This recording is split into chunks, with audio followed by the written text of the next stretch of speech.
friends, welcome to Gallant IAS subject program for daily revision. Here we are going to revise UPSC previous and model questions. So let's start with the history question. Which of the following statements is not correct? The statue of Gomateshwara at Sravana Belagola represents the last Tirthankara of Jain. India's largest Buddhist monastery is in Arunachal Pradesh. Khajuraho temples were built under Chandela kings. And D. Hoyshaleshwara temple is dedicated to Shiva. Okay, so the first option is dealing with Gomateshwara statue. So Gomateshwara statue is which is located at Sravana Belagola in Karnataka, is actually representing the Jain figure Bahubali, and he is the son of the first Tirthankara, and it is not representing the last Tirthankara of Jain. So definitely option A is wrong. So here it's asking us to pick up this statement which is incorrect. So option A will be our answer. Anyway, this Gomateshwara statue, which is also known as the Bahubali statue in Karnataka, is actually commissioned by the Ganga dynasty, and it is actually one of the freestanding statues in largest freestanding statues in the world, and also an event which is known as Mahamastabhisheka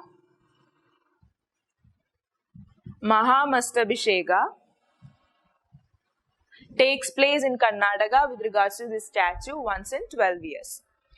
Okay, so moving on to the second statement. India's largest Buddhist monastery is in Arunachal Pradesh. The statement is right. India's largest Buddhist monastery is Tawang Monastery, which is situated in Arunachal Pradesh, and it is second largest in the world also.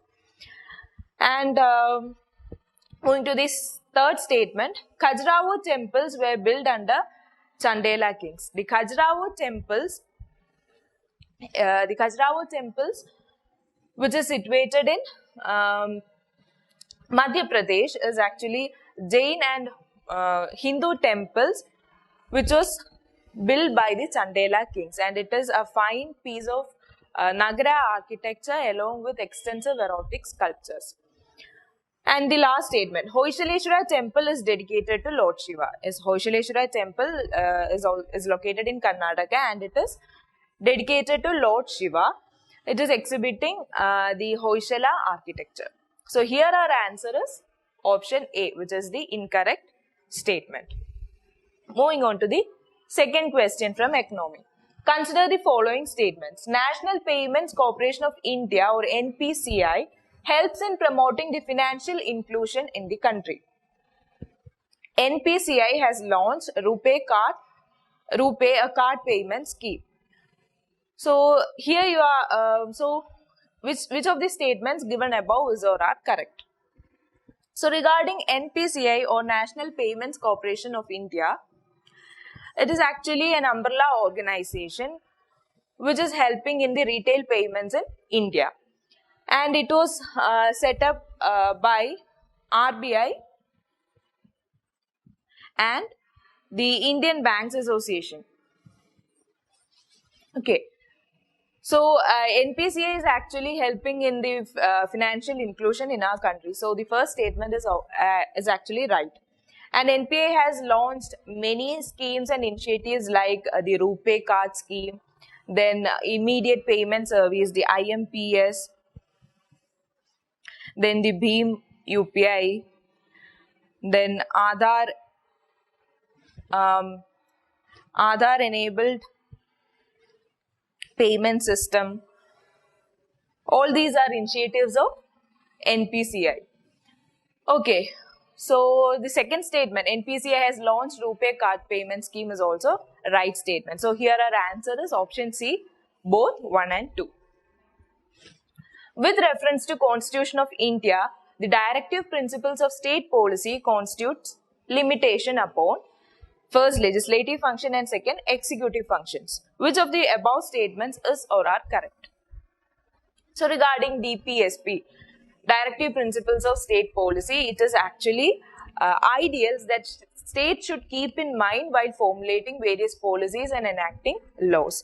They are constitutional instructions and recommendations that states should follow while doing various legislative, executive and administrative functions. And unlike fundamental rights, they are positive obligations of state, and they are not the limitations upon the state with regard to legislative or executive functions. So here both the statements 1 and 2 are wrong. They are not limitation. So here our answer is option D, neither 1 nor 2. Okay. Question from geography.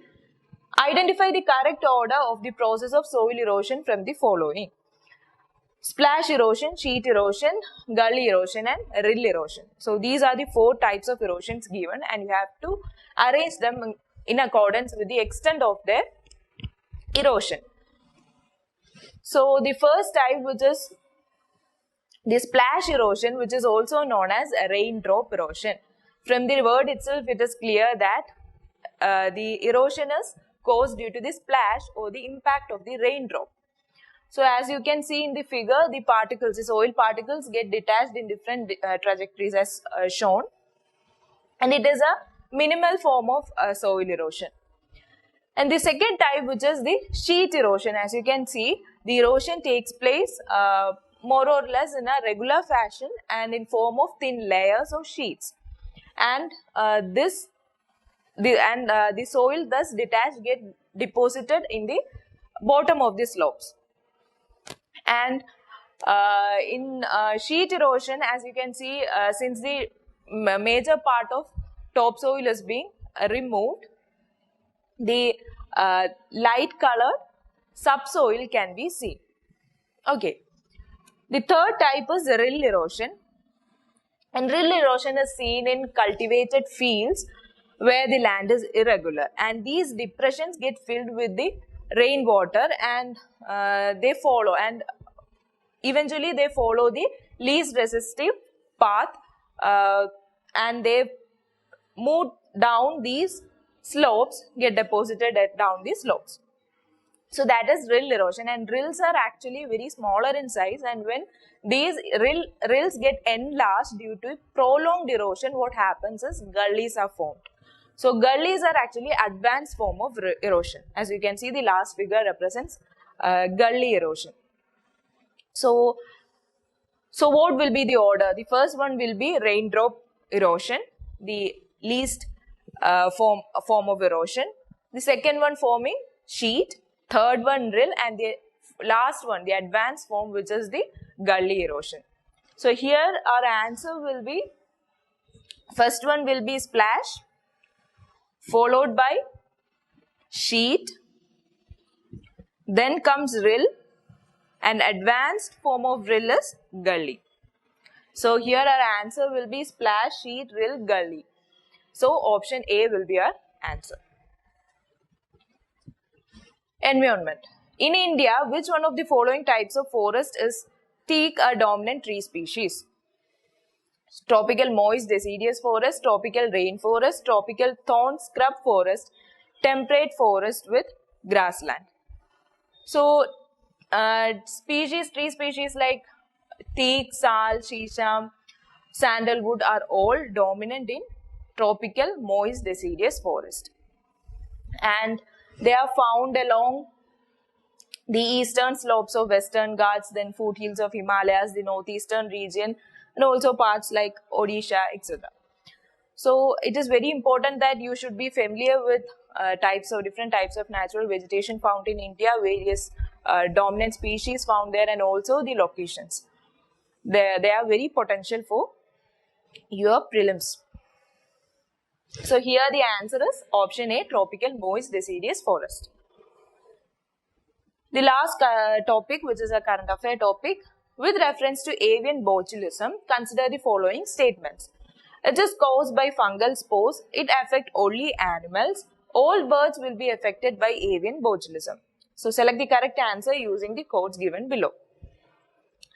So with reference to avian botulism, it is actually not caused by fungal spores. It is actually caused by a bacterium, and it is a neuromuscular illness which is common among the birds, and it is caused by a bacterium which is known as Clostridium botulinum, which is found in soil.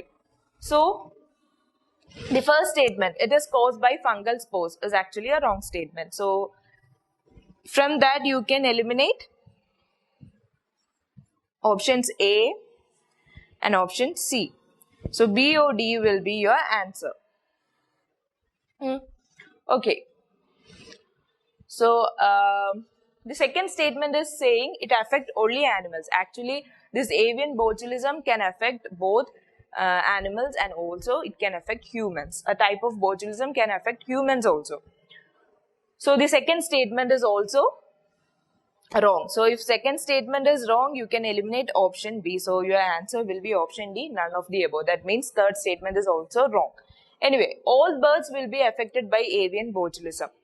So, unlike the avian flu, which is affecting all the birds, this avian botulism is not affecting all the birds. It is actually common among the wild birds. So, the third statement is also wrong. And our answer is option D, none of the above. So, that's all for today. Thank you.